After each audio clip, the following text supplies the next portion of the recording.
The National Bank of Poland cut interest rates today for a third straight month, moving the benchmark rate to 4%. On the phone with me now is Lukasz Tarnawa, Chief Economist at BOS Bank in Warsaw. Lukasz, what reasons have been cited today for this cut? Basically, National Bank of Poland quoted two reasons. One was a slowdown in the national economy, the slower growth of the economy, and the other is dropping inflation and perspective to drop it further this year. Poland's growth hit a mere 1.4% in the third quarter of 2012 as domestic demand slowed alongside the Eurozone crisis. Poland's central bank governor recently declared that Poland's economy has experienced a perfect slowdown and not a slump. Is this a sentiment that you would agree with? Yes, Governor Belka today evaluated on this issue a bit more during the conference. He said that he meant that there is low probability of recession in Poland, that is a drop in GDP comparing to the previous year.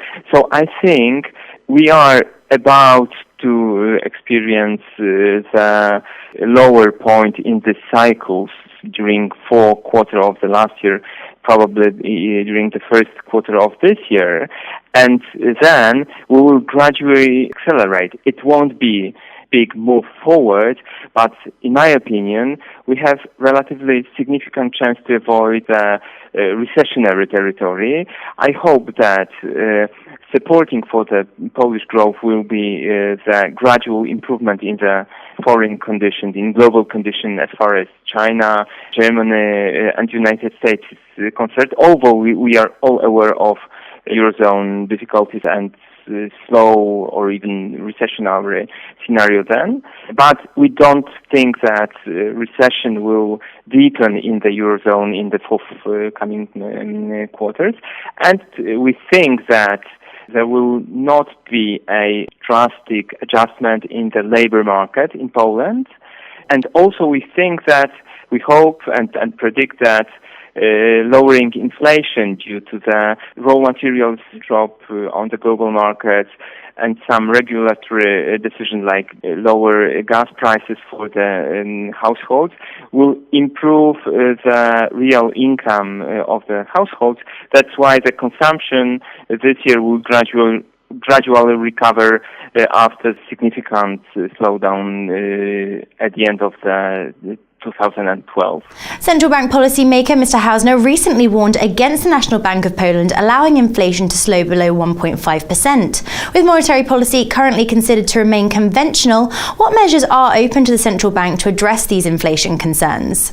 Well, I think that there is a relatively low chance that the inflation decrease below 1.5% this year.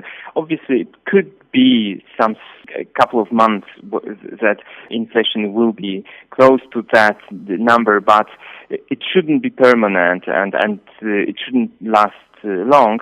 So I think that monetary policies will indeed remain conventional, so we can see additional one or two interest rate cuts, but mainly due to some regulatory increases in prices like water and some other things, public transport.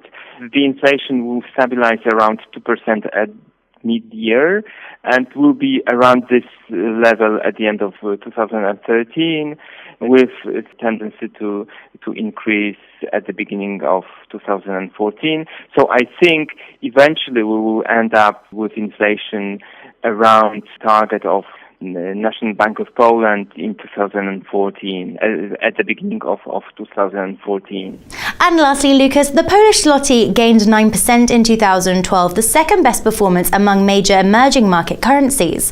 What are your forecasts for the Polish zloty against the US dollar for 2013? Well, we forecast a gradual appreciation of the zloty. Bear in mind that, as you said, the Polish zloty was one of the best performing currencies last year because it is strongly influenced by the global sentiment. So improving global sentiment helped zloty last year. So as we forecast further stabilization on the global market, we think that it will also support zloty this year. However, we think that smaller differential between rate of growth in Poland and foreign and global growth will be not that beneficial for zloty as it was so far. So the appreciation of the zloty won't be that significant as it was last year. So we think that around end of this year we'll see zloty at around 4 zloty per euro. Thanks very much, Lukasz. I'll be back tomorrow with our Commodities Corner interview. For now, though, goodbye.